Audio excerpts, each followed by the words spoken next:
Étude du 4e chapitre de l'Apocalypse au travers de citations du prophète frère William Branham. Apocalypse chapitre 4, première partie à Jeffersonville. Nous commençons au paragraphe 56. Maintenant, au commencement du 4e chapitre, après ceci, je regardais, donc après ceci, c'est après les âges de l'Église, après que l'ange ait demandé à Jean d'écrire aux 7 églises, après ceci, je regardais, et voici une porte était ouverte dans le ciel, et la première voix que j'entendis était comme une trompette qui parlait avec moi, qui a dit « Monte ici, et je te montrerai les choses qui doivent arriver par la suite. » Nous allons le prendre verset par verset. Et j'ai beaucoup d'écritures écrites ici, un livre rempli d'écritures. Et je ne sais pas jusqu'où nous y entrerons. Que le Seigneur nous conduise. Maintenant, regardez. La parole est après ces choses, après les âges de l'Église. Et tout ceci, à partir de là, maintenant, va prendre place sur la terre après l'enlèvement de l'Église. Voyez-vous, après l'enlèvement. Ceci va revenir maintenant pour prendre Israël. Après les âges de l'Église, l'Église ne réapparaît jamais avant Apocalypse 19e chapitre, lorsqu'elle revient avec son époux. Gloire à Dieu pour le mariage. Donc je ne vais pas chaque fois donner les références, mais elles sont indiquées à l'écran. Ici, il s'agit du message du 31 décembre 1960. Une porte. Qu'est-ce que la porte? Apocalypse 3, verset 8. Dans l'Apocalypse, le 3e chapitre et le 8e verset, « Je connais tes œuvres. Voici, j'ai mis devant toi une porte ouverte que personne ne peut fermer, et aucun homme ne peut ouvrir. Il est la porte. La porte. Christ est la porte. Il a dit dans Saint Jean 10, « Je suis la porte des brebis. » Cette porte est placée dans le ciel. Cette porte, quand il a levé les yeux, il a vu le Seigneur Jésus. Observez la partie suivante. Cette porte, le Seigneur Jésus. J'ai regardé et voici, une porte était ouverte dans le ciel, et la première voix que j'entendis était une voix de trompette. Maintenant, la scène change. Jean avait observé Patmos, il avait regardé autour de lui, et maintenant il lève les yeux. Pourquoi? Il voit quelque chose se passer sur la terre, ici, ces âges de l'Église, tout au travers de cet âge de l'Église, et ensuite, après avoir parcouru les âges de l'Église, après cela, après que les âges de l'Église aient cessé, il entendit une voix. Et il leva les yeux vers le ciel, et là, il a vu une porte ouverte. Et la première voix a retenti comme une trompette. Très bien, la scène a changé de Patmos au ciel. Très bien, la même voix. Apocalypse 21, ou plutôt Apocalypse 1, versets 10 et 13. Et je veux que vous remarquiez, la voix qu'il entendit lui parler avait la clarté d'une trompette. Vous savez, comme retentit une trompette, elle donne un son strident. Que signifie une trompette dans la Bible? La guerre. Chaque fois que vous voyez une trompette retentir dans une guerre, au temps de la Bible, son retentissement signifiait une guerre, soit une révélation ou quelque chose qui se passe. Maintenant, après que les âges de l'Église soient terminés et que tout soit arrivé, prêt, préparer l'établissement du 4e chapitre ici, les âges de l'Église étaient terminés. Il avait quitté la terre, vous voyez, souvenez-vous, la voix qui lui parlait derrière lui, dans les 7 chandeliers d'or, l'œuvre était terminée. Et maintenant, cette même voix était en train de parler dans le ciel. Qu'est-ce que c'était? Il avait terminé de racheter son peuple. Son travail terrestre était terminé et il était dans la gloire en train d'appeler Jean, monte ici. Amen. Ça me fait envie de crier à cette veille de la nouvelle année. Oh là là, vous y voilà. Voyez-vous? Prêt. Monte ici. La guerre. Ceci est poser cette grande bataille. Le peuple qui a rejeté le message de Dieu, qui a rejeté le Saint-Esprit, le messager des 7 églises. Celui qui avait rejeté ce message de sa grâce, il n'y avait rien qui restait, mais le jugement était prêt. Oh, alors qu'il se préparait à déverser les fléaux sur la terre maintenant. Monte ici, et je te montrerai ce qui est sur le point de prendre place.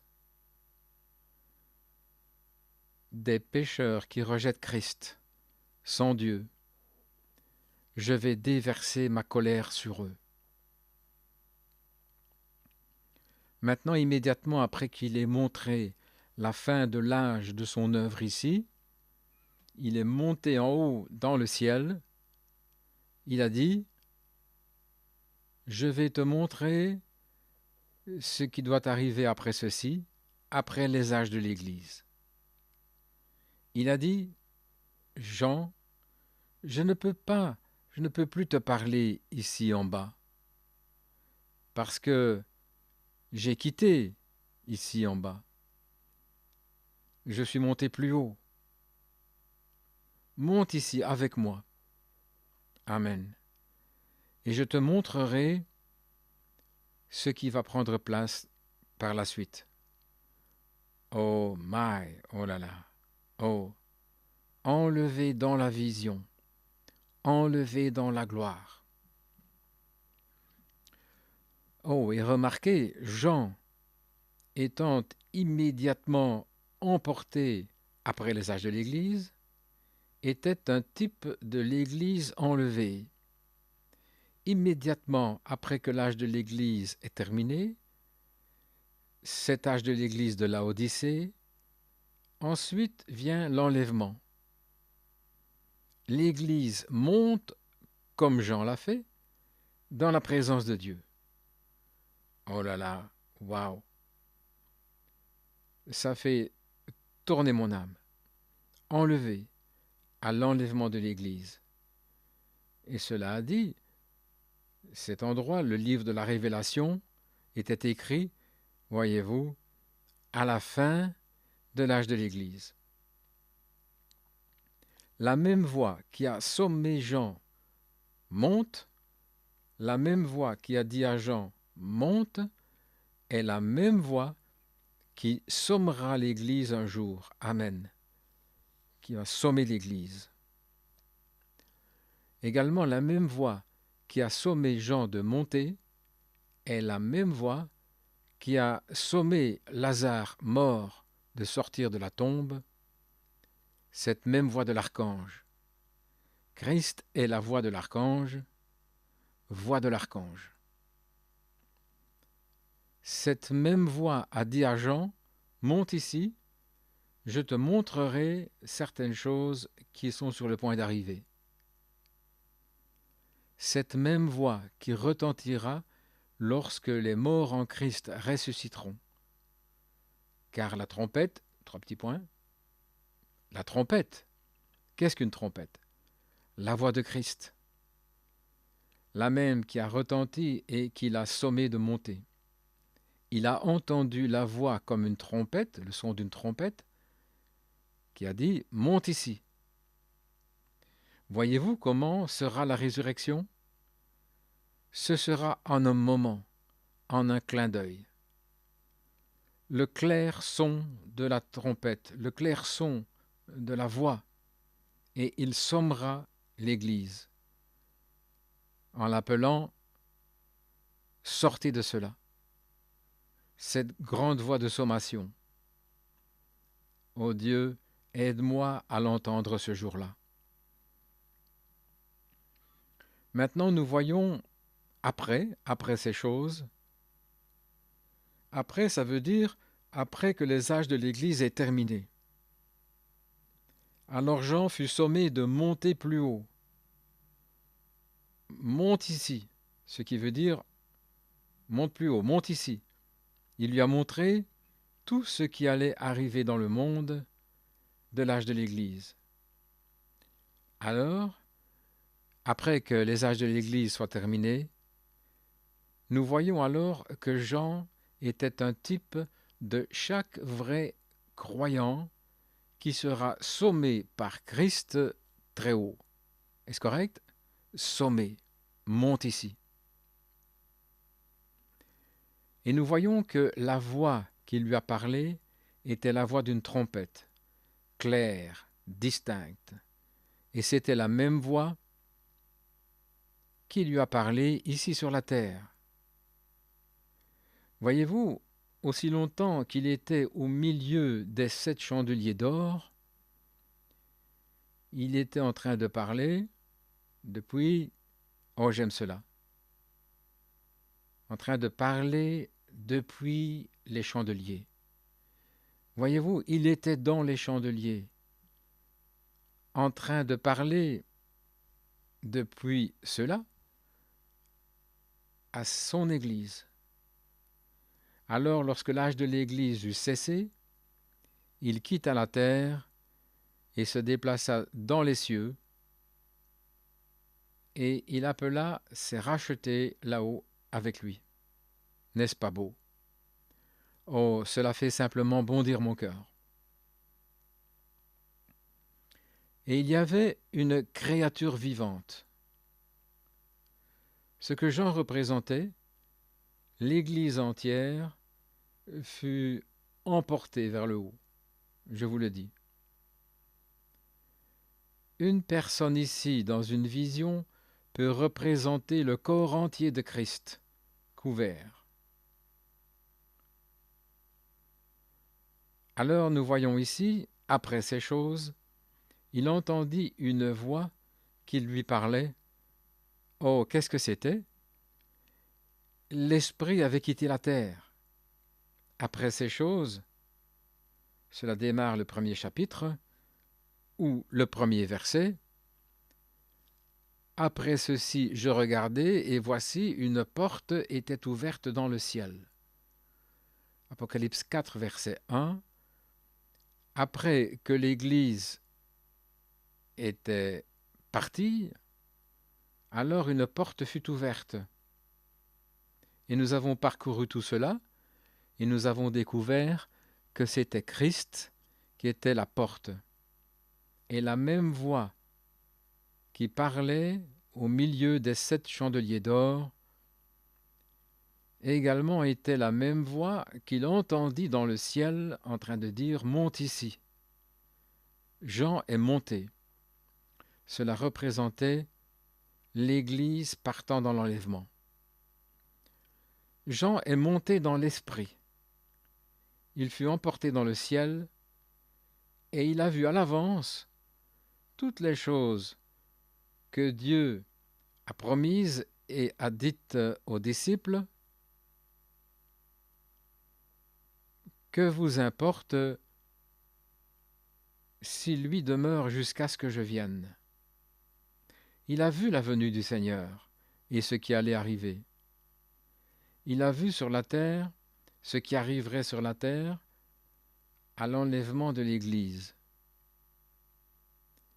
Et il fut emmené vers le haut, et il lui fut montré jusque même au-delà du millénium. N'est-ce pas merveilleux? Maintenant, ces 3 premiers livres sont le premier, les 7 âges de l'Église. Et ensuite, nous découvrons au 4e chapitre de l'Apocalypse que Jean est caught up, enlevé. Nous voyons les églises. Il n'est pas dit grand-chose au sujet des âges de l'Église. C'est là où je pense que les gens vont être surpris. Ils appliquent l'Église là, loin dans la tribulation, à ces choses qui doivent arriver. Comme j'ai dit dimanche, hier, la première chose que vous voyez, cette tribulation va arriver et vous allez vous demander pourquoi n'était-ce pas, 3 petits points, la première venue était l'enlèvement. Et ce sera comme cela a été, c'est passé et vous ne l'avez pas su. Maintenant, il n'y a pas grand-chose qui est promis à cette Église des nations, l'épouse. Maintenant que je désire que vous ayez à l'esprit qu'il y a une Église et une épouse. Dans le premier saut, 3 choses arrivent, une voix, 3 petits points, un cri, une voix, une trompette doivent se produire avant que Jésus n'apparaisse. Maintenant, un cri. Jésus fait tous les 3 lorsqu'il descend. Un cri. Qu'est-ce que le cri? C'est le message qui sort, tout d'abord. Le pain vivant de vie, produisant l'épouse. Ceci est dans la bande de l'enlèvement. Maintenant, c'est la première chose, c'est le retentissement. La première chose est une trompette ou une voix, un cri, et ensuite une voix, et alors une trompette. Le cri, un messager qui prépare les gens. Deuxièmement, c'est une voix de la résurrection. La même voix, une voix forte dans Saint Jean 11, 38 à 44, qui a appelé Lazare du tombeau.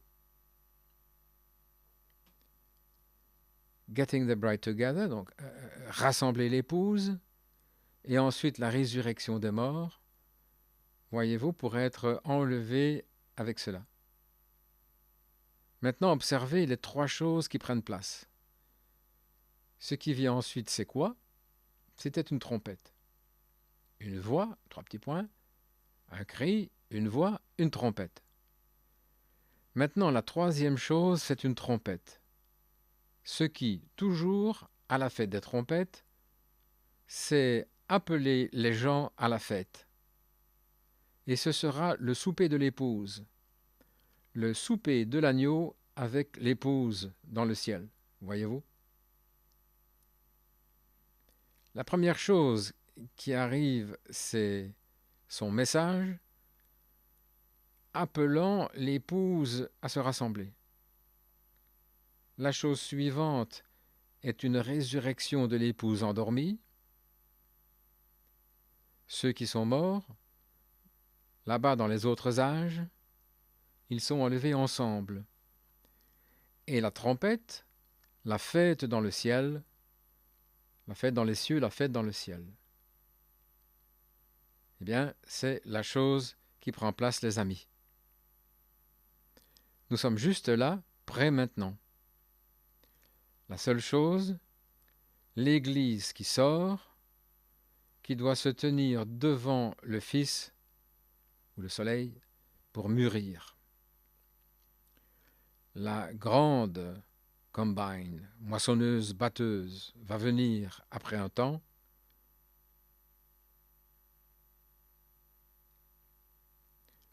The wheat will be burned. Donc dans le blé, la paille sera brûlée, mais le grain sera rassemblé dans son grenier. C'est toujours dans la bande de l'enlèvement. Jean a dit, immédiatement je fus dans l'esprit. Quel esprit? Le Saint-Esprit. J'étais dans l'esprit, et voici, un trône était placé dans le ciel, et quelqu'un assis sur ce trône. Voyez-vous, Jean avait quitté la terre maintenant. Christ avait quitté la terre sous la forme du Saint-Esprit, et il était retourné vers le corps à nouveau. Aujourd'hui, le corps est assis là comme un mémorial, comme un sacrifice. Nous parcourons tout cela au travers de ce chapitre ici. Mais l'Esprit de Christ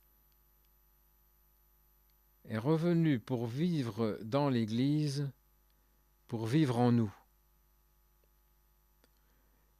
Maintenant, retournons au verset. Et voici, un trône était établi dans le ciel, deuxième verset, et quelqu'un assis dessus.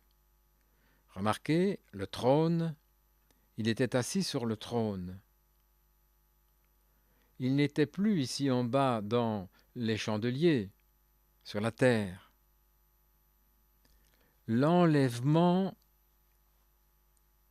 était fait, était venu.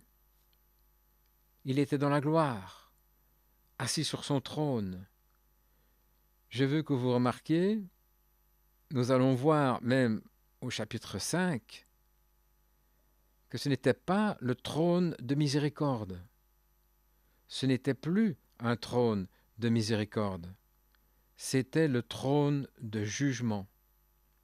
Ce n'était pas un trône de grâce, c'est un trône de jugement, parce que du feu, et des éclairs et des tonnerres sortaient de là. Il n'y avait plus de miséricorde, la miséricorde est terminée, l'âge de l'Église est terminé. Que celui qui est souillé soit encore souillé, que celui qui est juste soit encore juste, que celui qui est saint soit encore saint. Ce n'est plus un trône de miséricorde. Ce soir, le sang se trouve sur ce trône, et c'est un trône de miséricorde pour chaque pécheur qui cherche la miséricorde. Mais ce jour-là, ce ne sera pas un trône de miséricorde alors, ce sera un trône de jugement avec un Dieu en colère assis là. Là où, si les justes se sauvent avec peine, où apparaîtront le pécheur et l'impie. Même lorsqu'il reviendra dans les nuées de sa gloire, les montagnes essaieront de trouver un lieu pour se cacher. Où allons-nous rester alors? Oh là là, quelle leçon! Ce n'est pas un son incertain. Et son trône, il était assis sur son trône, entre parenthèses, il n'est plus ici. Maintenant, c'est une autre chose, c'est une preuve que l'Église est enlevée avant la grande tribulation. Voyez-vous pourquoi? Ici, il est sur le trône de gloire et l'Église est partie, et ensuite vient la tribulation. J'ai toujours dit qu'au jour de Noé, Noé était dans l'arche avant qu'une goutte de pluie ne tombe. Lot fut hors de Sodome avant que le feu tombe, et l'Église sera dans la gloire avant que les bombes atomiques tombent. C'est juste avant que les bombes atomiques tombent. Vous dites, qu'en est-il de cette première? C'était sur des païens, pas des chrétiens. Apocalypse chapitre 4. Maintenant immédiatement dans l'esprit, et voici un trône établi dans le ciel, et quelqu'un assis sur le trône. Maintenant remarquez un peu plus tard, nous en avons parlé hier soir, je crois, que sur ce trône, nous voyons que là, tout d'abord, il n'y avait rien sur le trône, et maintenant il y a quelqu'un sur le trône. Donc cela a montré que Jésus était venu avec son Église dans la gloire et qu'il était assis sur son propre trône. Étant assis sur le trône, c'est après les âges de l'Église. Maintenant, le jaspe, c'était une pierre, et sardoine, c'était une pierre. Et nous allons parler de ces couleurs un petit peu. Maintenant, je veux que vous remarquiez que chacun des patriarches, quand ils sont nés, oui, chaque personne avait birthstone, une pierre de naissance. La mienne, je suis né en avril, le diamant. Et différents mois représentent différentes pierres. Eh bien, les patriarches, c'était la même chose. Chaque fois qu'un patriarche, quand il était né, il avait une pierre de naissance. Maintenant ici, la première pierre, combien savent qui était le premier enfant? Quel était son nom? Ruben. Très bien. Qui était le dernier? Benjamin. C'est juste. La pierre de naissance de Ruben était le jaspe. La pierre de naissance de Benjamin était sardoine. He was to look upon, on pouvait le regarder comme Ruben et Benjamin, le premier et le dernier, celui qui était, qui est et qui viendra. Il était l'alpha, le A dans l'alphabet grec, et l'oméga, ou Z, l'oméga dans l'alphabet grec. Il était le premier, le dernier.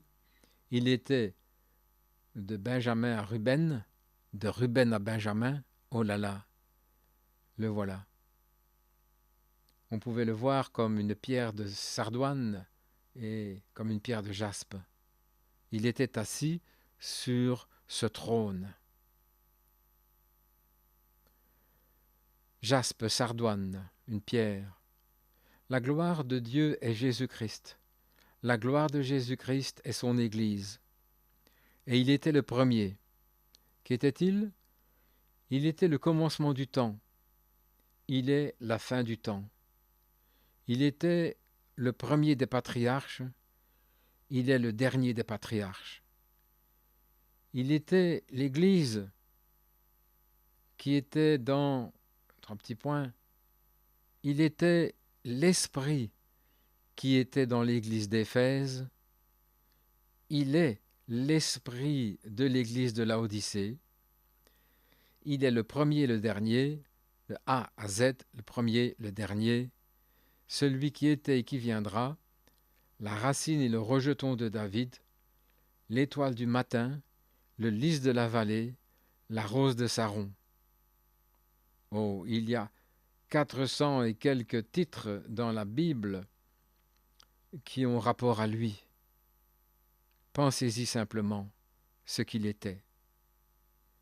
Et cependant, il était l'humble Seigneur Jésus, qui est né dans une mangeoire à la louange de Dieu. Observez. Noé. L'arche de Noé, l'arc-en-ciel de Noé est composé de manière primaire de 7 couleurs. Tout le monde sait que l'arc-en-ciel a 7 couleurs. Eh bien, que sont les couleurs? Rouge, orange, 3 petits points, violet. Non. Rouge, orange, vert, bleu, indigo et violet. Ce sont les couleurs de l'arc-en-ciel. Maintenant, nous avons une chose profonde ici. Et je dois simplement en parler des points principaux parce qu'il se fait trop tard. Maintenant, rappelez-vous, orange ou rouge, orange, jaune, vert, bleu, indigo et violet. Maintenant, si vous remarquez, 7. Observez. 7, en anglais, c'est rainbows, donc des arcs dans la pluie. 7 couleurs. Je veux dire un arc-en-ciel aux 7 couleurs. Ça veut dire 7 arcs. 7 arcs, 7 églises, reflétant cette lumière, chaque lumière étant enveloppée dans l'autre. Ça commence avec le rouge, après le rouge vient l'orange, qui est un reflet du rouge, après l'orange vient le jaune, ce qui est le rouge et l'orange mélangés ensemble, ça forme le jaune, ensuite vert et bleu, ça fait noir, ensuite vient indigo, et ensuite de l'indigo vient le violet, ce qui fait partie du bleu. Alléluia. Ne le voyez-vous pas? Dieu, dans son arc-en-ciel aux 7 couleurs, son alliance qu'il a faite, une alliance qu'au travers des 7 âges de l'Église, les 7 couleurs, il allait sauver la terre. Qu'allait-il faire? Rappelez-vous, il l'a fait avec la terre, sa couleur. Mais maintenant, regardez. Cet arc-en-ciel seulement, horizontalement, couvre simplement dans un arc une moitié de la terre.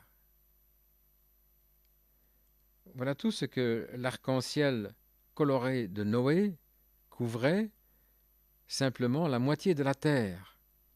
C'était dans une arche, c'est tout ce que vous pouvez voir.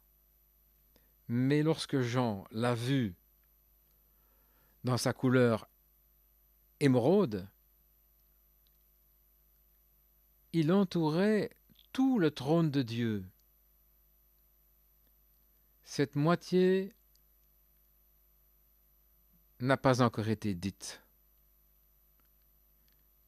Il couvrait simplement la terre, forme une arche, c'est juste la moitié de la chose, ce sont les âges de l'Église.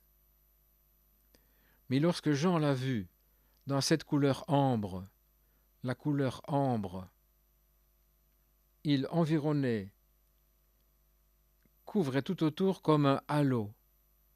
Un halo. Ici, Frère Branham fait une pause et il tapote sur quelque chose pour illustrer. Un halo de couleur ambre qui entourait son être. Une couleur, un seul Dieu au-dessus de tout, à travers tout et en tous. Mais il y a 7 âges de l'Église. Mais lorsque Jean l'a vu ici, qu'est-ce que c'était? Le jour de la rédemption était terminé. C'était entièrement terminé. Donc il l'a vu revenir dans sa condition originelle, une couleur ambre. Pas simplement la moitié du monde, le soleil ne peut briller que sur une moitié du monde à la fois, voyez-vous, alors qu'il fait le tour. Mais lorsque Jean l'a vu, Il était assis, on pouvait le voir comme une pierre de jaspe et de sardoine, les couleurs ambre. Mélangez les deux ensemble et vous avez l'ambre et une couleur ambre autour du trône. Oh là là, je vous le dis, nous pourrions simplement continuer comme ça. Cet esprit, cette couleur, cet âge de l'Église, cet ministre, cette lumière, tout est par 7. Dieu est parfait en 7. Dieu a travaillé pendant 6 jours, le 7e jour, il s'est reposé. Le monde existera pendant 6000 ans et le 7e millier d'années, ce sera le millénium. Apocalypse, chapitre 4, deuxième partie. Nous le voyons dans un arc de cercle de couleur verte ambre. Cette verdâtre, que signifie le vert? La vie. Vert, c'est toujours vert, qui reste toujours vert, c'est la vie. Qu'est-ce que ça signifie? Que Dieu a promis, alors qu'il en a fait le serment là dans la Genèse, il a placé l'arc-en-ciel dans le ciel, qu'il ne détruirait plus ce monde par l'eau. Très bien maintenant. Et il y avait des trônes. Et il y a là 24 trônes, 24 sièges, 24 trônes. Combien cela serait-il? 4 et 20, 24. Très bien. 24 trônes. Et sur ces trônes, je vis 24 anciens, un sur chaque trône, vêtus de vêtements blancs, et ils avaient sur leur tête des couronnes d'or. Maintenant, les 24 anciens, je veux que vous remarquiez qu'ils n'étaient pas des êtres angéliques. Les anges ne sont pas associés. Les êtres célestes ne sont pas associés avec des couronnes et des trônes. Voyez-vous, ils n'ont jamais été associés, ce sont des anges. Ils n'ont jamais vaincu. Si vous remarquez un peu plus tard, les cantiques qu'ils chantaient et les choses ont prouvé qu'ils ne l'étaient pas. Ils ont chanté le chant de la rédemption. Voyez-vous, les anges n'ont pas besoin d'être rachetés, n'ont pas besoin de la rédemption. Très bien. Mais c'étaient des hommes rachetés. Dans Apocalypse chapitre 2. Donc ce n'étaient pas des êtres angéliques, ils n'étaient pas des êtres célestes. C'étaient des hommes rachetés. Maintenant, vous pouvez considérer leurs vêtements, la façon dont ils étaient vêtus, vous pouvez considérer leur position, ce qu'ils avaient, vous pouvez considérer les chants, ce qu'ils chantaient, et vous savez qu'ils n'étaient pas des êtres angéliques. Que signifie ancien? Si vous prenez le mot ancien, j'ai toutes ces définitions écrites ici, je vais simplement passer. Ancien signifie la tête ou le chef d'une ville, ou le chef d'une tribu, un ancien, une tête de quelque chose. Comme Frère Neville, juste maintenant, est un ancien dans cette église. Qu'est-il? Il est la tête de ce corps local. Et le maire de la ville serait un ancien de cette ville, voyez-vous? L'ancien des villes. Si vous vous rappelez au temps de la Bible, les anciens de la ville, un ancien signifie la tête ou le chef d'une cité ou le chef d'une tribu. Maintenant, combien y en avait-il? 24. 24 anciens, est-ce correct? Oh là là! Qui était-ce? Les 12 apôtres et les 12 tribus d'Israël, les 12 patriarches. Apocalypse, chapitre 4, deuxième partie. Les robes blanches qui étaient sur les anciens, c'est la justice des saints. Blanc, ce qui est blanc, signifie la justice. Parce qu'ils étaient revêtus, cela montrait qu'ils étaient des prêtres, des sacrificateurs ou des juges vêtus d'une robe blanche, des sacrificateurs, des juges, des prophètes, etc., de ce qu'ils étaient. Ils étaient vêtus de blanc, les 24 anciens. Il y aura 24 anciens. Ils seront 12 des 12 tribus d'Israël, 12 apôtres pour l'Église. Lorsqu'ils sont dans les parvis du grand roi, rappelez-vous, ils sont assis là, ceux-ci le sont, et ici est l'épouse et Christ assis sur son trône, et sa femme assise près de lui, l'Église. Les 24 anciens, les 144 000 eunuques du temple en train de le servir. Là où il se lève, sa femme va avec lui. Oh là là! Maintenant, nous l'avons laissé dimanche passé au 4e chapitre et au 4e verset. Et autour du trône, il y avait 24 trônes. Et sur les trônes ou sur ces sièges, je vis 24 anciens assis, vêtus de vêtements blancs, et ils avaient sur la tête des couronnes d'or. Maintenant, nous avons découvert que ceux-ci étaient des anciens. Et ancien, ça n'est jamais appliqué pour un ange ou un être. C'est un être humain racheté, les anciens, parce qu'ils, 3 petits points, des trônes, des couronnes et la domination ne fait jamais référence à des anges, mais les couronnes et les trônes, etc., appartiennent à des êtres humains. Et ces anciens étaient couronnés et revêtus et assis sur des trônes.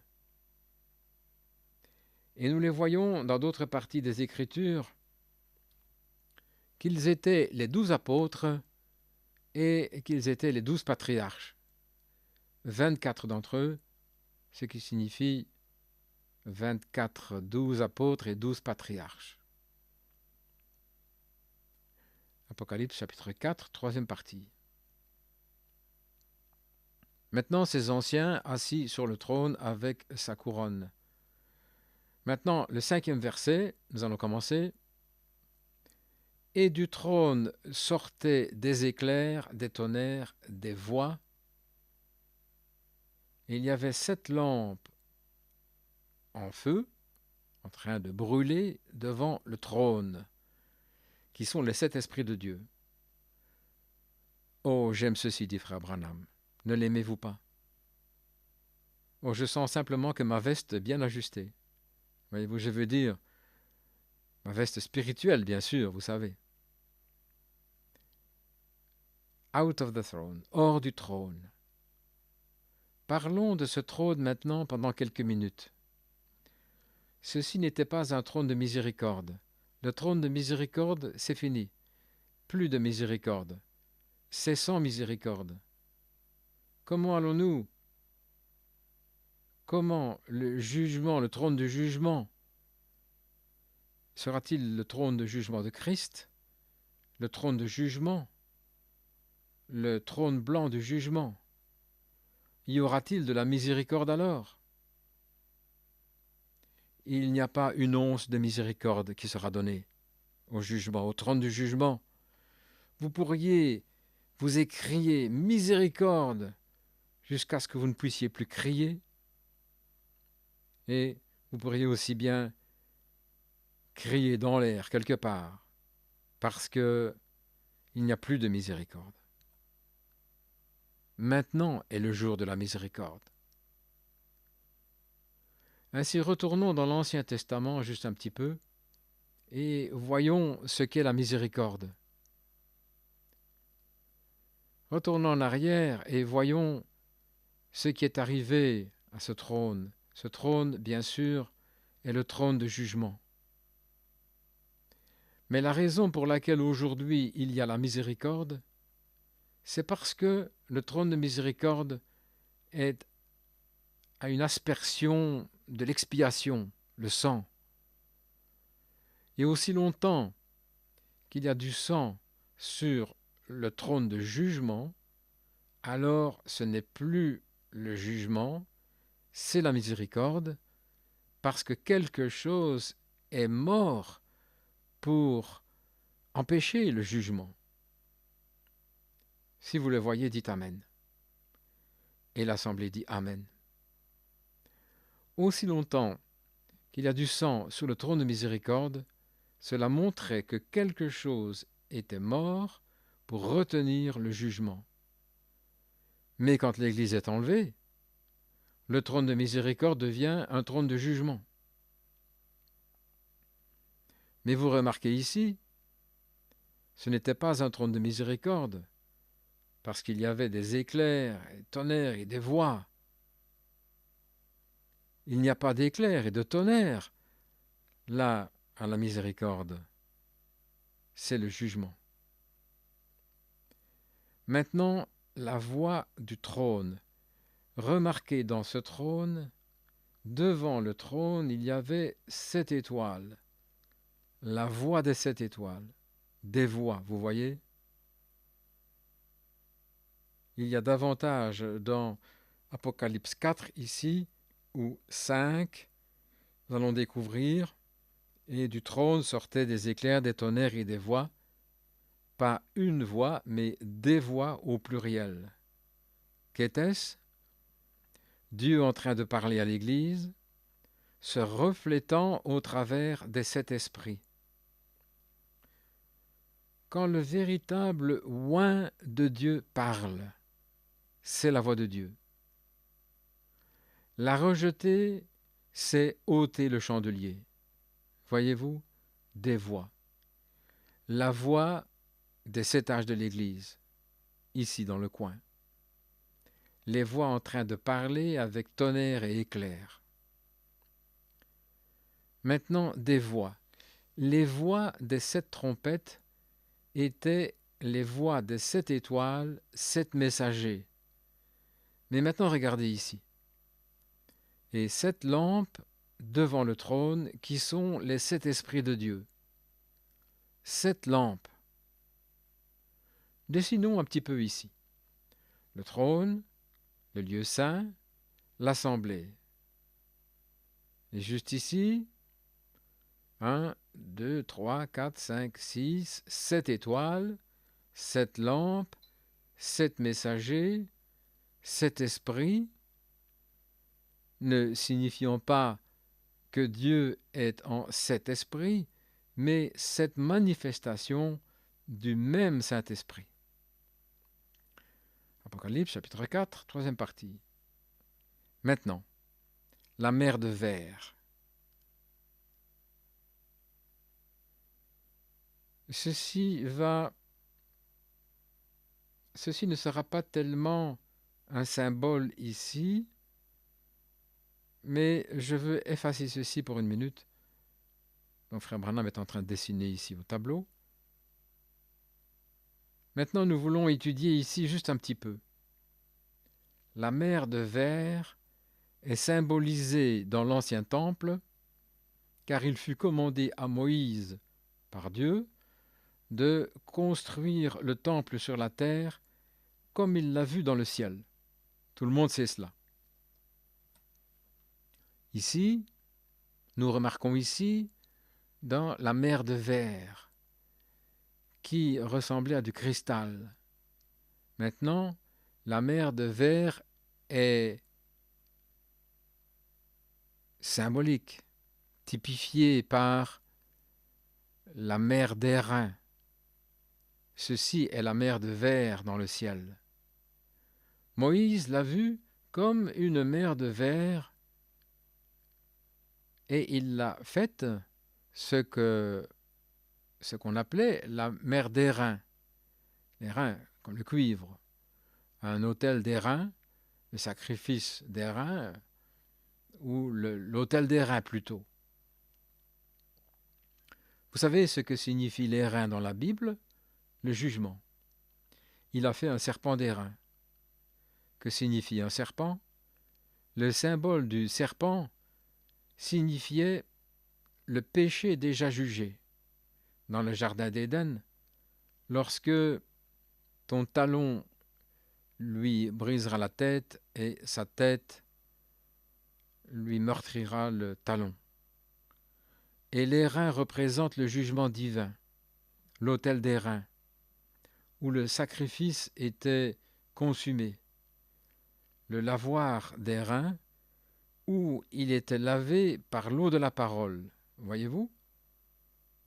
Élie, en son jour, est sorti, il a levé les yeux et il a dit « Le ciel ressemble à de l'airain ». Le jugement divin venant sur une nation rejetée. Oh là là, l'airain, ce qui est en airain. Maintenant, nous sommes au lavoir. Et vous avez remarqué que ce lavoir était vide et que c'était aussi clair que du cristal. Pourquoi? L'Église avait déjà été rachetée. Rédemption. Maintenant, nous remarquons un peu plus tard, cependant, lorsque les saints de la tribulation arrivent, nous le voyons à nouveau ici, rempli de feu. Saviez-vous? Aimeriez-vous lire cela?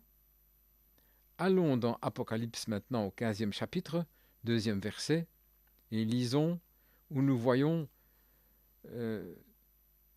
à nouveau ce feu comme de l'airain. Très bien. Et je vis un autre ange, je vis un autre signe dans le ciel, correct, grand et merveilleux, 7 anges ayant les 7 derniers fléaux, car en eux est rempli avec la colère de Dieu. Maintenant la colère de Dieu, regardez. Et je vis comme si c'était une mer de verre mélangée avec du feu. Maintenant regardez. Ceux qui avaient obtenu la victoire sur la bête et sur son image et sur la marque et sur le nombre de son nom se tenaient sur la mer de verre ayant des harpes de Dieu. Et ils chantaient le cantique de Moïse, le serviteur de Dieu. Oh, est-ce que vous le voyez? La période de tribulation. Oh, est-ce que vous avez hâte? Est-ce que vous vous dépêchez? L'Assemblée dit non. Très bien, écoutez, remarquons quelque chose ici. Comment arrivons-nous? Nous devons venir, cette Église des nations, à cette parole, la mer de verre, l'eau de la parole. Est-ce correct? Reconnaître la parole de la manière où elle est écrite. Alors le sacrifice est reçu et rempli avec le Saint-Esprit depuis l'intérieur, resplendissant à travers la lumière de cet âge. De ceci, ici, cela sort du lieu saint, ici, hors de l'étoile, ici à l'intérieur. Vous saisissez? Remarquez maintenant, à la fin de cet âge, Jean, quand il a vu la mer d'airain là, il était clair comme du cristal. Qu'est-ce que c'était? la parole avait été ôtée de la terre, enlevée dans l'Église, et c'était clair comme du cristal, plus de sang, l'âge de l'Église était terminé. Exode 30, versets 18 à 21. Tu feras également un lavoir d'airain, et ses pieds aussi en airain, pour laver entièrement, et tu le mettras entre le tabernacle et l'assemblée et l'autel, et tu y mettras de l'eau. Car Aaron et ses fils laveront leurs mains et leurs pieds là, lorsque ils entreront dans le tabernacle de la congrégation, ils laveront avec de l'eau afin qu'ils ne meurent pas, et lorsqu'ils s'approchent de l'autel pour exercer le service, l'offrande consumée par le feu pour le Seigneur, ainsi ils se laveront les mains et les pieds afin qu'ils ne meurent pas, et cela sera un statut ou un commandement pour toujours pour eux, même pour lui et pour sa semence à travers les générations. 1 Roi 7, verset 23. Et il fit une mer fondue, une mer d'airain, de 10 coudées d'un bord à l'autre. Elle était ronde et sa hauteur était de 5 coudées, et une ligne de 30 cubées, de 30 coudées était tout autour. Donc, il y avait une distance de 30 coudées. Maintenant, remarquez, ils avaient des yeux dans Ézéchiel ici, devant et derrière et à l'intérieur. Lisons cela, regardez ici. Vous voyez ici, je crois, qu'ils ont parlé ici de bêtes, beasts, de bêtes, 4 faces, comme un aigle et des ailes, remplies d'yeux à l'extérieur et à l'intérieur. Regardez ici. Et les quatre bêtes ou les 4 animaux, et chacun d'eux avait 6 ailes, et ils s'envolaient, ils volaient, etc. Et ils avaient des yeux à l'extérieur, à l'intérieur et derrière. Cela parlait de leur intelligence. Ils savaient ce qui était, ce qui est et ce qui viendra, car ils étaient juste là au trône, si proches, au point qu'ils n'étaient même pas humains. Les gardes du temple, non pas les gardes du temple.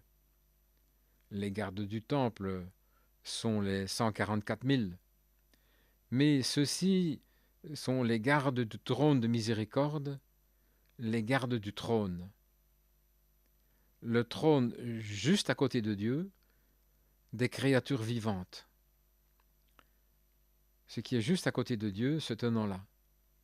Leur intelligence, ils savent ce qui était, ce qui est, ce qui viendra.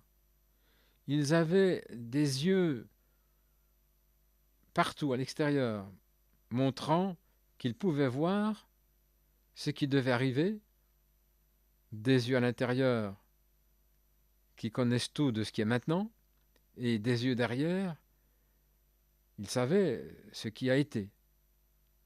Donc, ce qui était, ce qui est et ce qui viendra, se reflétant au travers des âges de l'Église. Celui qui était, qui est et qui viendra, Jésus-Christ le même hier, aujourd'hui et pour toujours. Vous remarquez, ces chérubins que Jean vit ici devaient être intéressés dans le fait de garder l'arbre de vie. Donc, il devait s'intéresser aux êtres humains. Ou lisez dans la Genèse, en revenant à nouveau à la Genèse, il gardait l'arbre de vie, il le gardait, le chemin de la vie. Le chemin de la vie. Comment est le chemin? Jésus a dit, je suis le chemin. Je suis le pain qui vient de Dieu, du ciel. Si un homme mange ce pain, il vivra pour toujours. Maintenant, il y a un chemin de retour vers l'arbre, cet arbre de vie. Vous saisissez? Moïse fut emmené dans le ciel. Moïse, emmené de la terre en haut dans le ciel, et il a vu l'autel de Dieu. Est-ce correct? J'essaie de prouver mon point ici. Vous savez ce que j'essaie de faire, n'est-ce pas? Très bien. Il est monté dans la présence de Dieu. Et quand il est descendu de la présence de Dieu, Dieu a dit à Moïse, « Fais tout sur la terre comme le modèle que tu as vu dans le ciel. » Est-ce correct? Très bien. Maintenant, alors, quand il l'a fait, quand il a fait l'arche de l'alliance, il a placé 2 chérubins pour garder l'arche. Voyez-vous ce que c'est? C'était le temple, c'était l'autel, les gardiens du trône, les 2 chérubins. Il a dit, modèle-les, ou les mouler en airain, et place leurs ailes qui se touchent comme ceci, parce que c'est exactement ce qu'il a vu dans le ciel. C'est exactement ce que Jean a vu dans le ciel. Ces 4 chérubins aux 4 coins de l'arche du trône dans le ciel. Ils étaient les gardiens de l'arche, des chérubins, des gardes du trône de miséricorde. Si vous voulez lire cette écriture, nous n'avons pas le temps de le faire, écrivez-le, c'est Exode 25, 10 à 22. Maintenant, ces 4 animaux. Maintenant, pour arriver rapidement ici, parce que je ne désire pas rester trop longtemps sur ceci, mais les 4 animaux, la bête, un animal, dans la Bible, représente la puissance. Et vous remarquez que ces animaux n'étaient pas là dehors dans le lac ou dans la mer, ou quelque part en train de surgir, mais ils étaient au trône de Dieu et ils étaient en train d'adorer Dieu. Ces 4 animaux signifient 4 puissances qui montent de la terre, et ces 4 puissances étaient les 4 évangiles, Matthieu, Marc, Luc et Jean. Et l'un ne contredit pas l'autre. Et l'un d'eux, comme l'évangile sort comme un lion, qui est sévère, rude, plein d'audace, l'évangile est brave, ici dans le sens de courageux, comme un lion. Et c'est un roi, comme un lion. S'il s'avance avec la face d'un homme, eh bien, il est habile. Il est pas rusé, mais il a une habileté comme un homme.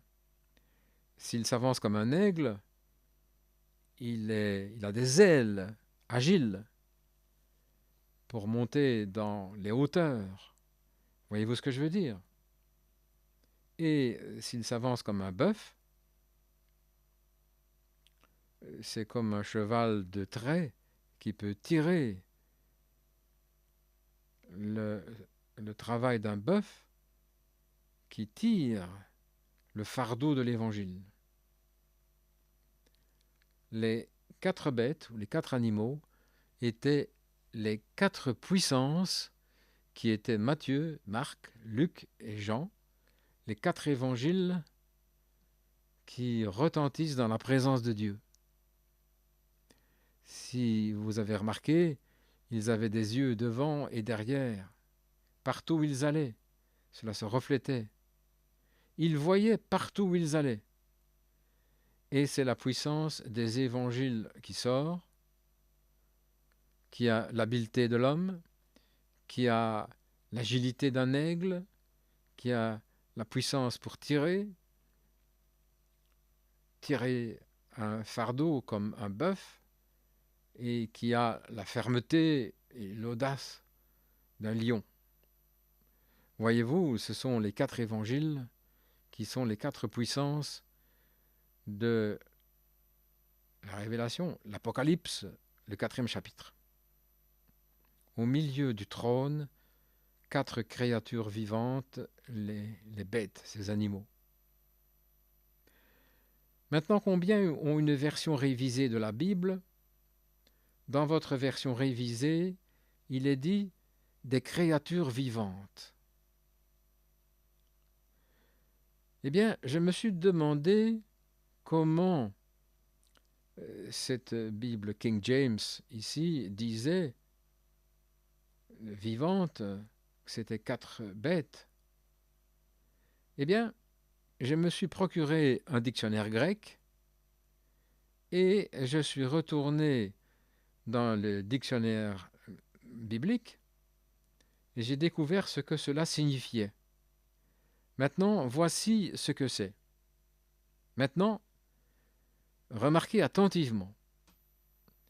Le mot traduit ici, maintenant écrivez-le afin que vous puissiez le vérifier aussi pour être sûr. Voyez-vous, je désire que vous l'écriviez, ce que je dis, si vous le pouvez, et le désirez. Très bien. La version révisée dit des créatures vivantes. Maintenant, regardez.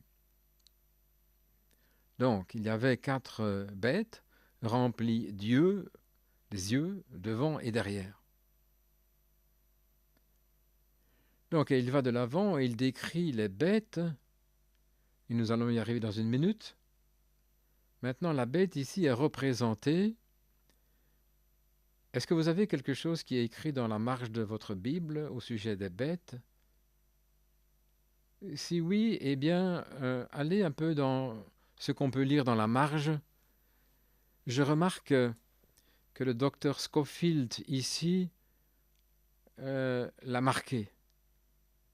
Les bêtes signifient, donc il écrit là ici, il a dit des créatures vivantes. Oh là là! Maintenant regardez. Le mot grec là, c'est Z-O-O-C-N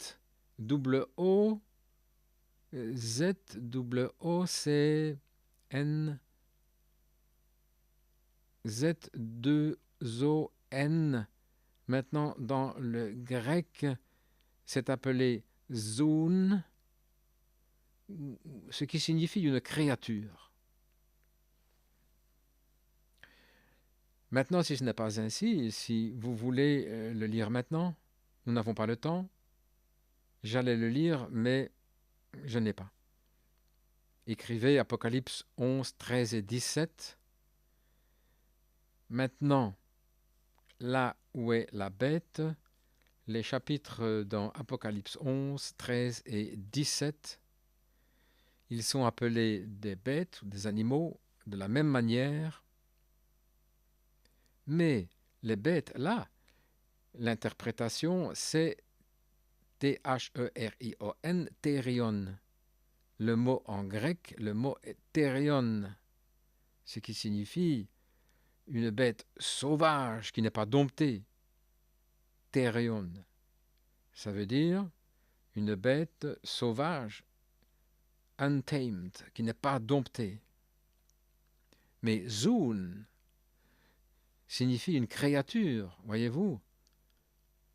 4 créatures vivantes, zoon.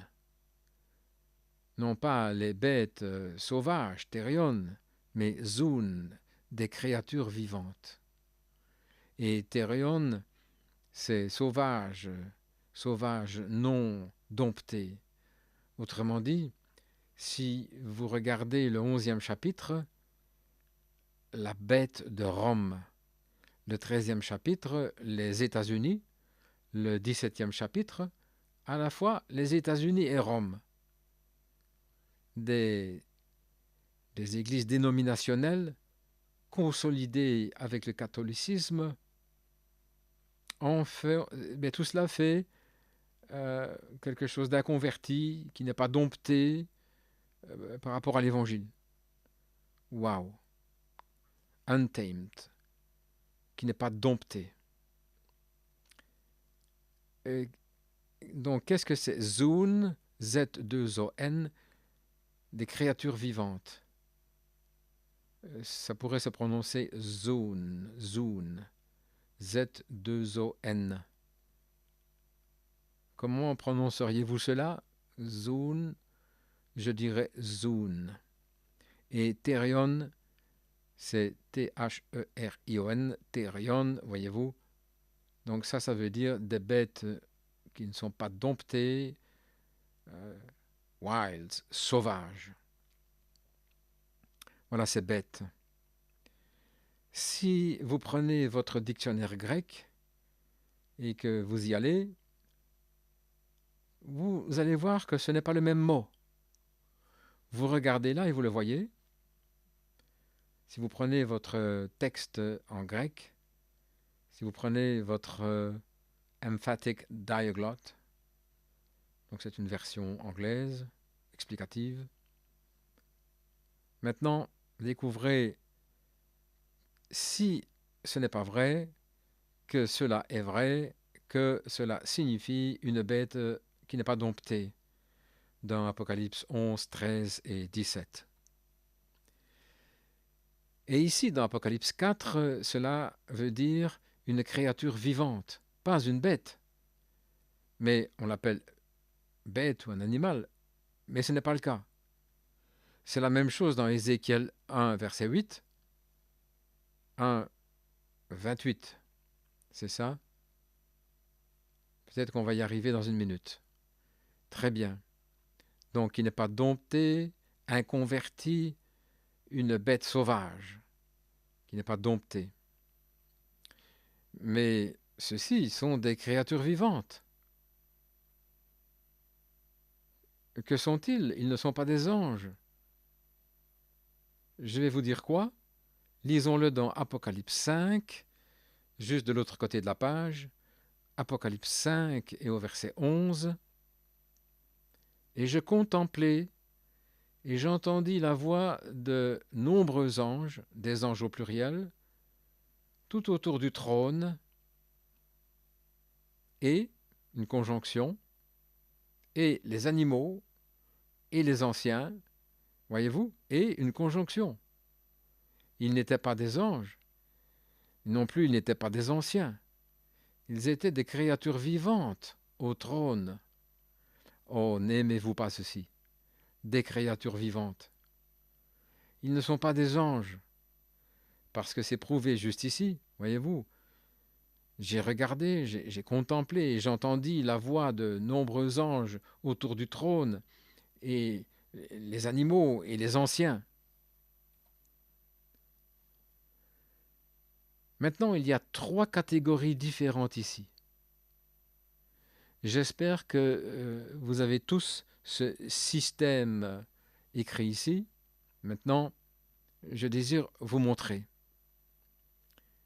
Il y a 3 catégories différentes de la chose, 3 espèces différentes. Maintenant, regardez, autour du trône.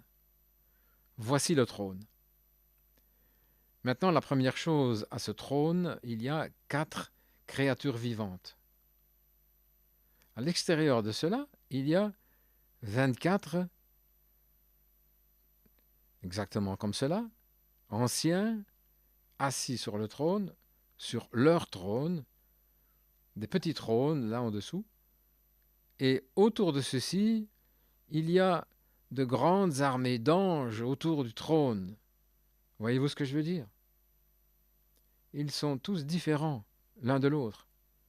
Ici, il y a des anges, ici des anciens, et ici, des créatures vivantes. Alors, ne laissons pas cela pendant une minute. Retenons juste ceci une minute. Des créatures vivantes. Que sont-ils s'ils ne sont pas des anges? Et s'ils ne sont pas des hommes rachetés? Que sont-ils? Aimeriez-vous le savoir? Voici mon interprétation. J'espère qu'elle est correcte. Je crois que c'est le cas. Ils sont les gardiens de Dieu de son trône. Maintenant, nous allons effacer juste ici un petit peu. Donc, Frère Branham est toujours en train de dessiner ou d'écrire devant un tableau. Maintenant, vous voyez, ils ne sont pas des anges ni des hommes. Ce ne sont pas des bêtes sauvages. Ce sont des créatures vivantes. Maintenant, nous allons regarder dans quelques minutes. Et rappelez-vous ce 7e verset ici.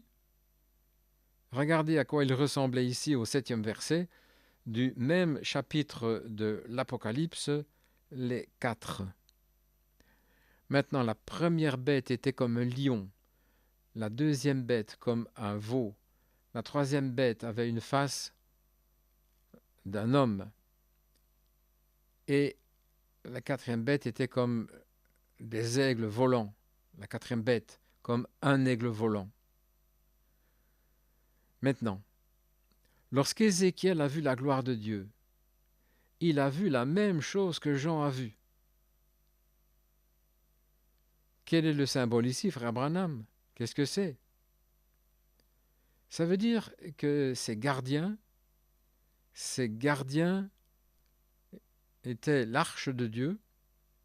Ils étaient en voyage, se déplaçant sur des roues lorsqu'Ézéchiel les a vus. Mais lorsque Jean les a vus, ils étaient déjà arrivés dans leur juste position dans le ciel. L'arche de Dieu était sur la terre, se déplaçant sur des roues, alors qu'il la déplaçait de lieu en lieu. Ça voulait dire en voyage. Ils l'emmenaient là, ils l'ont emmené tout le chemin, au travers du désert, et jusque dans le temple, etc. Mais maintenant, elle est reçue en haut, parce que l'âge de l'Église est terminé, elle est reçue en haut dans la gloire. Voyez-vous, elle est stationnaire maintenant, dans le ciel, avec tous les anges et ces choses autour.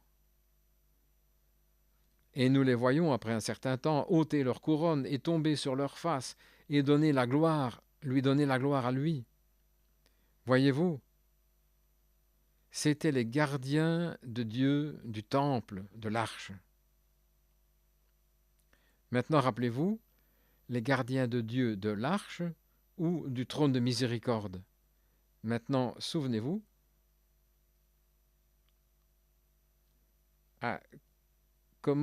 combien Jean en a vu? Il en a vu combien? 4. Combien en a-t-il vu? Il en a vu 4 également, 4 créatures vivantes. Maintenant, regardez, tous les deux ont eu la même vision. Et 4, c'est le nombre de la terre. Saviez-vous cela? Combien savent maintenant, avant que nous entrions dans la chose, que 4 est un nombre terrestre? Bien sûr.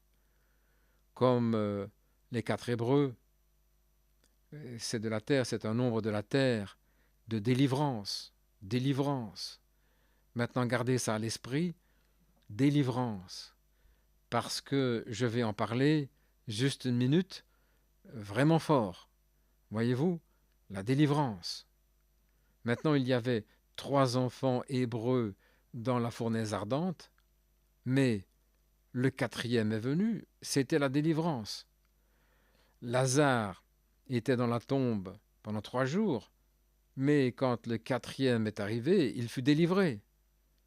4, c'est le nombre de Dieu de la délivrance. Donc cela montrait que ces êtres doivent avoir eu quelque chose à faire avec la terre. Le Seigneur a dit, voici, l'homme est devenu l'un de nous, en connaissant le bien et le mal, et en connaissant, et maintenant, de crainte qu'il n'avance la main et qu'il ne prenne aussi de l'arbre de vie, qu'il en mange et vive à toujours. C'est pourquoi le Seigneur l'a envoyé, l'a chassé du jardin d'Éden pour travailler la terre de là où il fut pris. Donc il a conduit l'homme dehors, il l'a placé à l'est du jardin d'Éden, des chérubins, et une épée flamboyante, une épée flamboyante qui tournait dans tous les sens. Voyez-vous les 4 animaux?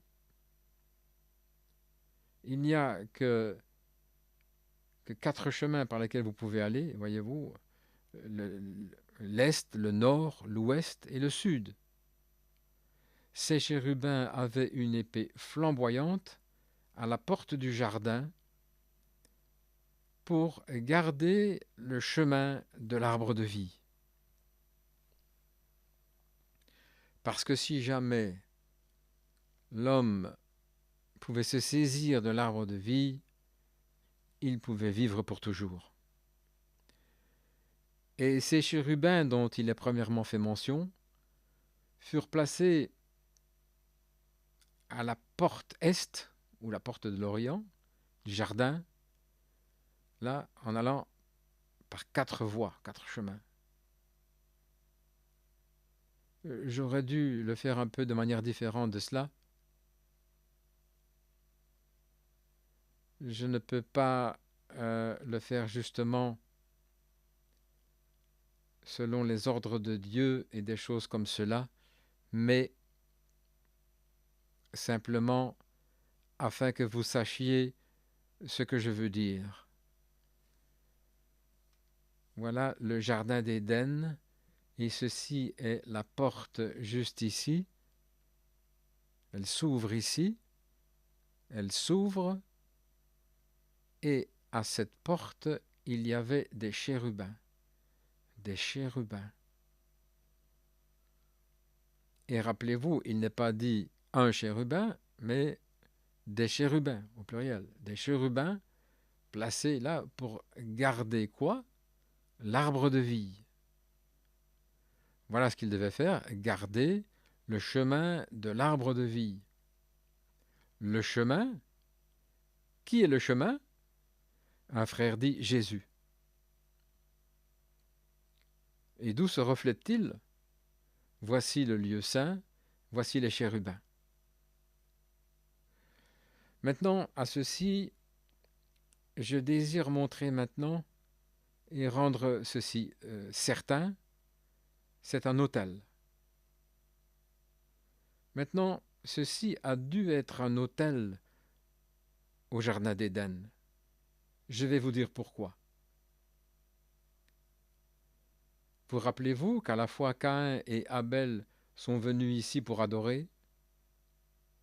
Donc cela montre que l'autel de Dieu fut déplacé et placé ici au jardin d'Éden, et le seul chemin de retour en Éden est par l'autel.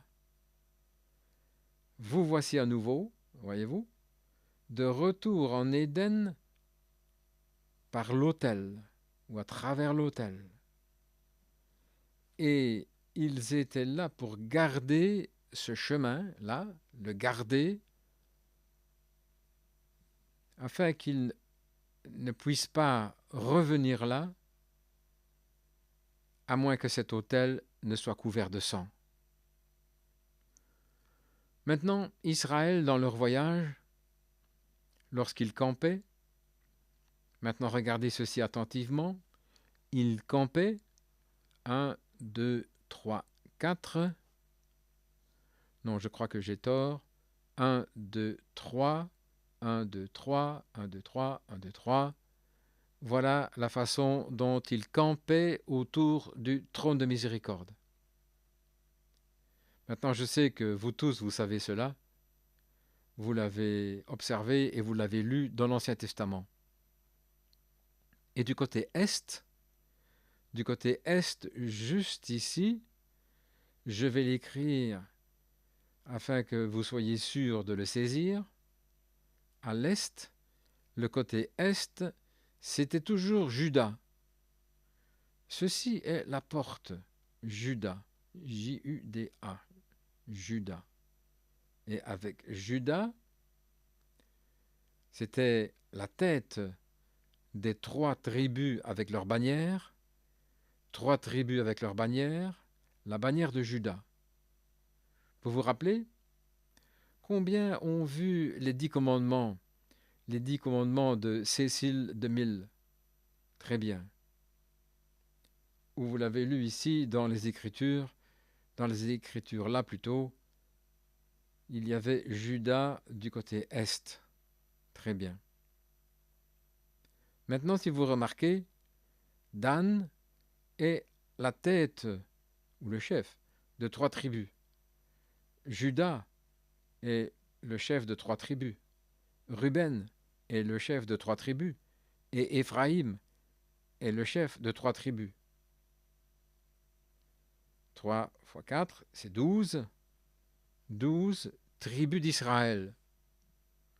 Voyez-vous, chacune avec leur bannière, et la bannière de Juda était un lion. La bannière de Ruben, un homme. La bannière d'Éphraïm, un bœuf. La bannière de Dan était un aigle. Maintenant, regardez ici en arrière et ce que Jean a dit. Et l'un avait la face, lisons-le ici maintenant. Voyons si ce n'est pas la même chose comme dans le ciel. La première bête était comme un lion, Judas. La deuxième bête était comme un veau, c'est un jeune bœuf. La troisième bête, la face d'un homme. Et la quatrième bête était un aigle volant. Juste exactement les tribus d'Israël qui campaient en train de garder, ce sont les gardiens terrestres du droit d'aller vers l'arche. Oh, alléluia, le voyez-vous. Ici, la miséricorde. Mercy seat, le trône de miséricorde. Rien ne pouvait venir nulle part autour sans franchir ces tribus.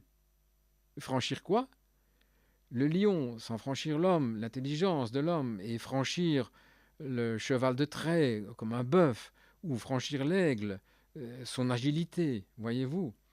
Le ciel, la terre, et la entre et tout autour, vous voyez, ils étaient des gardiens. Et au-dessus, il y avait la colonne de feu. Frères, rien ne pouvait toucher cette miséricorde, ce trône de miséricorde, sans l'approche. Et la seule chose qui pouvait s'en approcher, c'était par le sang. Aaron entrait là une fois par an avec le sang. Maintenant le voyez-vous? Maintenant regardez. Chaque chef de 3 tribus gardant le trône de miséricorde de l'Ancien Testament. Maintenant, Dieu a un trône de miséricorde aujourd'hui qui doit être gardé. Vous croyez cela? Où trouve-t-on le trône de miséricorde? Dans le cœur de l'homme. Où est-il venu dans le cœur de l'homme? Le jour de la Pentecôte, lorsque le Saint-Esprit, qui est Dieu, est entré dans le cœur humain. Maintenant, souvenez-vous, Dieu a des gardiens pour ce trône de miséricorde. Quel est ce trône de miséricorde qu'il garde? Très bien. Matthieu, du côté est, Luc, Marc, Jean, tous leurs 4 évangiles confirment le livre des actes à venir. Ils le gardent partout où vous voulez le regarder. Maintenant, remarquez ceci. Matthieu, Marc, Luc et Jean, qu'est-ce? Le nombre terrestre des évangiles, 4. Très bien, regardez. Maintenant, Matthieu 28, 19, 28. Voilà où vous, les frères trinitaires, vous allez, 28, 19.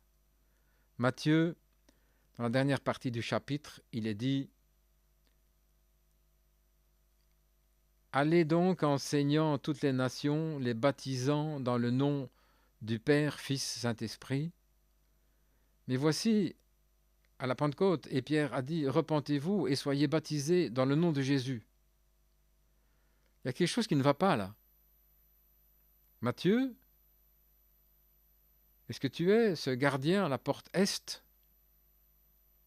Comment est cette porte? La porte, c'est quoi? Jésus. Jésus a dit: étroite est la porte. Est-ce correct? Regardez comment cela est appelé en anglais.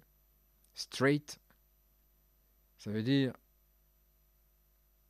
l'eau, straight. L'eau est la porte. Comment entrez-vous? Repentez-vous, chacun de vous, et soyez baptisés dans le nom de Jésus-Christ.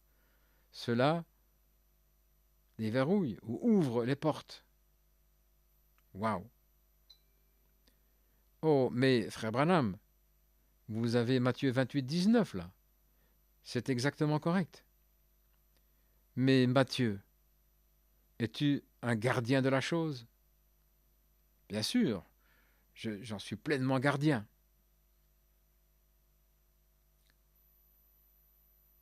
Avez-vous pensé que Dieu ne place pas un gardien autour de sa parole? Voyez, si ce bœuf, lion, homme, aigle n'est pas toujours placé là, à ses portes, juste ici sur la terre maintenant même. Voici les évangiles, les 4 évangiles, et vous remarquez, par chaque chemin où ils allaient droit devant. Ils ne se contredisent pas l'un l'autre. Ils se tiennent ensemble, l'un avec l'autre. L'un va avec l'habileté de l'homme, l'autre avec l'agilité d'un aigle, et l'autre est un pasteur, l'un un évangéliste, où il s'envole comme un évangéliste, voyez-vous. L'autre, un pasteur, l'autre, quelqu'un de ferme, et un autre est quelqu'un d'habile. Voyez-vous, il le gardait de chaque côté. Dieu qui garde cet évangile du Saint-Esprit. Croyez-le, frère. Maintenant, nous voyons qu'ils étaient les gardiens du trône de miséricorde. Ils veillaient sur le trône de miséricorde. Rien ne pouvait y venir.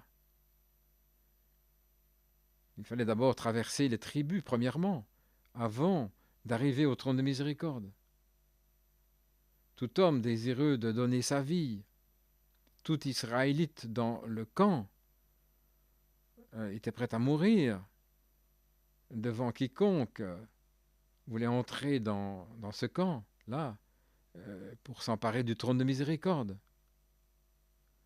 Et maintenant, nous découvrons que c'était l'ordre de l'Ancien Testament. Et dans l'ordre du Nouveau Testament, nous voyons la même chose, qu'il était gardé, le trône de miséricorde. Oh, j'espère que vous saisissez. Le trône de miséricorde est encore gardé. Il a encore des gardes ou des gardiens. Nous avons découvert que ces gardes sont Matthieu, Marc, Luc et Jean, qui gardent le livre des actes, les actes du Saint-Esprit accomplis parmi les apôtres, ce qui est le livre des actes du Nouveau Testament. Et les 4 écrivains des évangiles, Matthieu, Marc, Luc et Jean, tous gardent ce trône de miséricorde pour montrer que c'est Dieu, le Saint-Esprit aujourd'hui. Chaque écriture, Matthieu, Marc, Luc et Jean, chacun d'eux va soutenir le véritable évangile du Seigneur Jésus-Christ et les actes du Saint-Esprit. Retenez-les bien maintenant. Nous allons bien montrer cette chose là directement au tableau dans quelques minutes. Observez maintenant, juste une minute. Cela révèle leur intelligence. Cela a montré qu'ils savaient, ils savent. Ils savaient tout le futur et le présent et le passé et tout à ce sujet. Et ils étaient sans fatigue. Ils ne se fatiguaient jamais. Ils n'avaient rien qui soit connecté avec l'homme. L'homme qui se fatigue. Mais eux, ils étaient sans fatigue, inlassables. Ils chantaient Saint, Saint, Saint, Saint, Saint, Saint, Saint, Saint, Saint, Seigneur Dieu Tout-Puissant, Saint, Saint, Saint. Toute la journée et toute la nuit, à travers tous les âges. Saint. Maintenant, remarquez tout d'abord que ces créatures étaient en service dans la présence de Dieu. Et c'était leur job, leur travail, c'était de crier Saint, Saint, Saint est le Seigneur Dieu Tout-Puissant. Et ils criaient jour et nuit en sa présence, alors que le sacrifice était là. Saint, Saint, Saint est le Seigneur Dieu Tout-Puissant. Et je désire que vous remarquiez ici, que vous pensiez, ces séraphins avaient 2 ailes sur leur face. Pourquoi les placer sur leur face? Parce qu'ils étaient dans la présence de Dieu. Et pensez simplement, si de saints anges devaient couvrir leur face dans sa présence, qu'en est-il de nous? Ils avaient des ailes sur leur face, ça représentait le respect, la révérence. Ceci est dans le message d'influence. Maintenant, nous découvrons que ces ailes sur leur face, c'était parce qu'ils étaient dans la présence de Dieu, révérents. Et ici, un saint séraphin devait se cacher la face derrière une couverture spéciale. Celui qui ne connaît pas de péché, qui n'a jamais péché, mais cependant dans la présence du Saint Dieu, devait se voiler leur sainte face dans la présence de Dieu. Qu'est-ce qu'un hypocrite va faire ce jour-là? Qu'est-ce qu'un rétrograde va faire ce jour-là? Qu'est-ce que l'impie va faire ce jour-là, quand vous y arriverez? Et vous allez devoir lui faire face. Il n'y a maintenant qu'une seule chose. Vous dites, mais il ne m'a jamais fait des ailes pour me couvrir la face. Mais il a versé le sang de son propre Fils, afin que vous puissiez vous couvrir la face avec le sang. C'est juste. c'est la seule couverture qu'il a pour la race humaine, c'est le sang de Jésus-Christ. Maintenant, deuxièmement, ils avaient leurs pieds couverts avec des ailes sous leurs pieds, et cela représentait l'humilité. Oh, c'est un mot qui est perdu aujourd'hui pour beaucoup de gens. L'humilité dans sa présence. Humilions-nous dans sa présence. Maintenant, troisièmement, ils pouvaient voler. Ils avaient deux ailes pour les mettre en action. Dieu, en train de montrer à son prophète quel genre de serviteur il a préparé, révérend, humble et en action. Et voyez-vous, ça c'est un véritable serviteur de Dieu. Ceux qui le regardent, il était en train de regarder Ézéchias, qui s'était enflé d'orgueil et qui est tombé à cause de l'orgueil. Mais un serviteur, ses serviteurs devant lui, ils sont révérents, respectueux, humbles et en action. Ces serviteurs, c'est ainsi qu'ils devraient être vêtus dans le respect, l'humilité et constamment aux affaires du Père. Voyez-vous? Yes, oui, monsieur. Révérend, humble, en action. Qui sont les 24 anciens? Très bien. Je crois que nous serions... Qui sont les 24 anciens? Maintenant, c'est très simple. Nous allons y arriver. Les 24 anciens étaient assis devant le trône. Je crois que c'est au verset 4. C'est là où on le trouve. Et ils sont sortis. 3 petits points. Très bien. Apocalypse 4e chapitre, le verset 10. C'est juste. Nous allons y arriver. Et les 24 anciens s'inclinèrent devant lui, qui est assis sur le trône, et ils l'adorèrent, celui qui vit à toujours et à toujours, et ils projetèrent leur couronne, lancèrent leur couronne par terre devant le trône, en disant: Tu es digne, ô Seigneur, de recevoir la gloire et l'honneur et la puissance, car tu as créé toutes choses, et pour ton plaisir, ils sont et ils ont été créés. Maintenant, les 24 anciens. Un ancien est un surveillant. Et remarquez, ils étaient 12 patriarches et 12 apôtres. Et ils étaient assis 12 d'un côté et 12 de l'autre.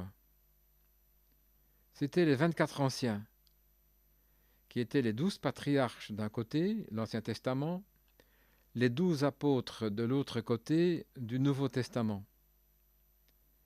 Jésus n'a-t-il pas dit: Vous serez assis sur 12 trônes, jugeant les 12 tribus d'Israël. Et maintenant les fondations. Regardez, il y a même un arbre là. Et l'arbre est de chaque côté et il porte 12 fruits. Et ils portent leurs fruits une fois par mois. Et il y a 12 mois dans l'année. 12 sortes de fruits chaque année. 12. C'est le nombre de l'adoration, vous voyez. Et il y en a 24. 24, 12 apôtres et 12 patriarches. Ils sont assis là au trône. Les anges, les chérubins, les 24 anciens, les bêtes et tout, ont ôté leur couronne, se sont prosternés devant le trône en disant: Tu es digne. Jean dit: Tout dans le ciel et sur la terre m'entendirent crier Amen, criant Alléluia et des louanges à Dieu. Le cri est monté. Pourquoi? Leur nom était dans ce livre qui doit être révélé, et l'agneau l'a révélé. L'agneau l'a racheté, mais il ne pouvait pas s'avancer avant que chaque nom ait été révélé. Et cela a pris place sous le 6e sceau, avant que le 7e ne soit brisé. Alors, sans tache, alors l'agneau s'est avancé pour ceux qu'il avait rachetés. Il est venu pour réclamer ceux qu'il avait rachetés. Il a déjà ici, juste ici dans le livre, il l'a pris de sa main. Maintenant, il vient pour recevoir ce qu'il a racheté. C'est son œuvre. Il l'a fait. Il est venu pour le recevoir.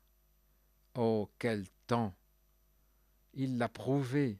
Le 7e sceau l'a prouvé. Il est revenu et il a pris le livre de la rédemption. Et ceci est dans les âmes qui sont en prison maintenant.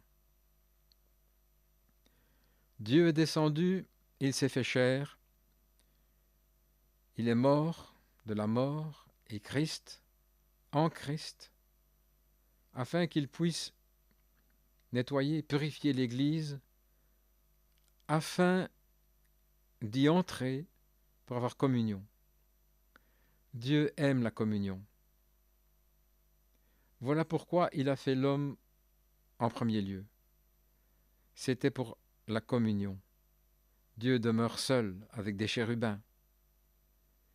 Et remarquez maintenant, il a fait l'homme et l'homme est tombé. Et il est descendu et il a racheté l'homme parce que Dieu aime être adoré. Le mot même Dieu signifie objet d'adoration. Et ceci qui vient parmi nous comme une colonne de feu, comme quelque chose qui change nos cœurs, c'est le même Dieu qui a dit que la lumière soit, et la lumière fut.